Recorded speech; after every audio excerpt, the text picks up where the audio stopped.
It's been long a subject of great debate, this next one. Should kids be given homework? Well, now new research says it's of little or no value for primary school students when it comes to their academic achievement. We asked a few parents what they thought. I do in a way, yes, but then if there is too much, then I don't agree on it, because when you do go home there is a busy lifestyle at the same time. In a way it helps, but in other ways I think it hinders them as well, because they're doing so much at school too. I think homework is definitely good for children. It's something that reinforces what they're learning at school. I'm not too sure. I mean, I think sometimes it does, but I think I've heard other people say differently. So maybe there's a place for no homework. I mean, I'm not too sure. There's some countries. I love the little guy shaking his head. Mine will be doing the same. Sharon Witt is a school teacher and a mum who's written books on the subject, and she joins us now. Sharon, good morning. Good morning, Mel. You can imagine exactly what the primary school kids are going to be saying to this question, but is homework necessary for them in primary?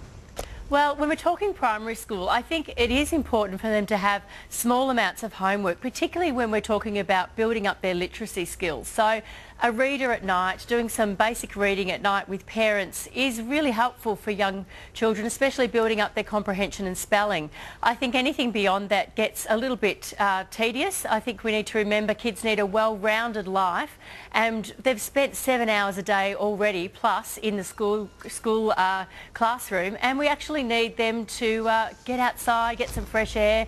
But I certainly think reading with them at night and maybe learning a few spelling words is good. Yeah, and reading is almost a different thing, isn't it? Because I find with my kids it's something that we can do together and they really enjoy it. How much is too much? How do you know when it's becoming a problem?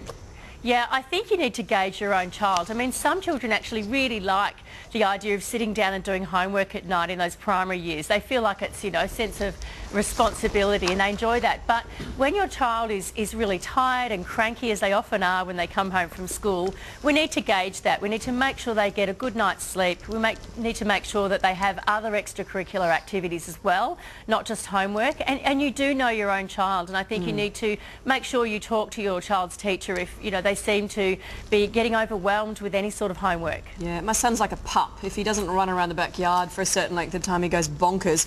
You've got some tips to bring up on the screen here on how involved parents should be in their kids' homework. So obviously a regular timetable, that's part of learning, isn't it? Teaching them, be available. The workplace is interesting. So do you think, maybe take them out of the kitchen, or where should they do it? Yeah, well, I mean, many kids actually don't have a desk in their homes, in their bedroom. So I think a central family area like the dining table is actually good, because one of the most important things is that parents are present when they're doing the homework. So I think that's important, that you are around. You don't necessarily have to do it with them, but yeah, have it in a central area where they've you know, got someone around. Great advice, and as you say, if it's a problem, communicate with the teachers. They'll always listen. Sharon, good to talk to you. Thanks for your time. Thanks, Mel. There you go. I think sometimes the little ones love particularly the online homework, like mathematics and things. Yeah. But they do, you've got to be careful they don't get overwhelmed and overtired. Yeah.